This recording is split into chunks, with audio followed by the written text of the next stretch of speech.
Prantij police સ્ટેશનના સલાલ ગામની અંદર એલસીબીને માહિતી મળેલ હતી કે એક ડુપ્લિકેટ દૂધ બનાવતી ફેક્ટરી જે છે એ તે જગ્યાએ એક સત્યા ડેરી પ્રોડક્ટ્સના નામે રાકેશભાઈ ઉર્ફે ધમો નારાયણભાઈ પટેલ દ્વારા ચલાવવામાં આવે છે। આ માહિતીના આધારે એલસીબીની ટીમ દ્વારા એફએસએલની ટીમ તથા ફૂડ એન્ડ ડ્રગ્સ વિભાગને સાથે રાખીને ત્યાં ચેકિંગ હાથ ધરવામાં આવ્યું હતું અને સ્થળ જગ્યા પરથી ડુપ્લિકેટ દૂધ બનાવવા માટેના અલગ અલગ કેમિકલ્સ તથા તેના માટેના અલગ અલગ જે મશીન્સ છે તે મળી આવતા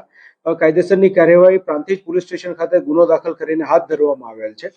સ્થળ જગ્યા ઉપરથી ટોટલ 5 આરોપીઓ જે છે એ પકડાયેલા છે, જેની અંદર જીતેન્દ્રભાઈ વિઠ્ઠલભાઈ પટેલ કરીને છે તે પ્લાન્ટ ઓપરેટર તરીકે કામ કરતા હતા અને તે ઉપરાંત સચિનભાઈ, કરણભાઈ અને અજયસિંહ આ 3 લોકો જે છે એ ત્યાં કર્મચારી તરીકે કામ કરતા હતા। આપણે ત્યાંથી જે ટોટલ મુદ્દામાલ કબજે કર્યો છે આશરે 71 લાખ રૂપિયાનો મુદ્દામાલ છે અને આ મુદ્દામાલની અંદર જે કેમિકલ્સ મળી આવ્યા છે તેની અંદર સોયાબીનનું તેલ મળી આવ્યું છે કે જે પોતે દૂધની ચમક વધારવા માટે તથા મિલ્ક ફેટને બદલે વપરાતો સસ્તો વિકલ્પ તરીકે વપરાતું હતું। ત્યારબાદ પામોલિન તેલ મળી આવેલ છે કે જે દૂધને ગાઢ તથા ક્રીમી બનાવવા માટે વપરાતું હતું।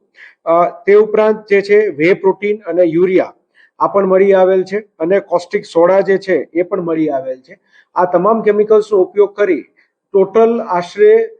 1700 થી 1800 લીટર જેટલું દૂધ જે છે એ પર ડે નું વેચવામાં આવતું હતું અને તેના જે રેકર્ડ છે તેની ખરાઈ કરતા પ્રાથમિક દ્રષ્ટિએ એવું ધ્યાન પર આવેલ છે કે આશરે 300 લીટર જેટલું સાચું દૂધ ખરીદવામાં આવતું હતું અને ત્યારબાદ તેની અંદર આ પ્રમાણે ભેળસેળ કરી તેને કન્વર્ટ કરી મેં આપને અગાઉ કહ્યું એમ 1700 થી 1800 લીટર જેટલું દૂધ ટોટલ બનાવી અને અલગ અલગ ગામોમાં વેચવામાં આવતું હતું। આ ફેક્ટરી જે છે તેની પાસે ઉદ્યમનું એક રજીસ્ટ્રેશન છે અને એ 2021 થી કાર્યરત છે। કોઈ ડેરીમાં આપતા હતા કે કોઈ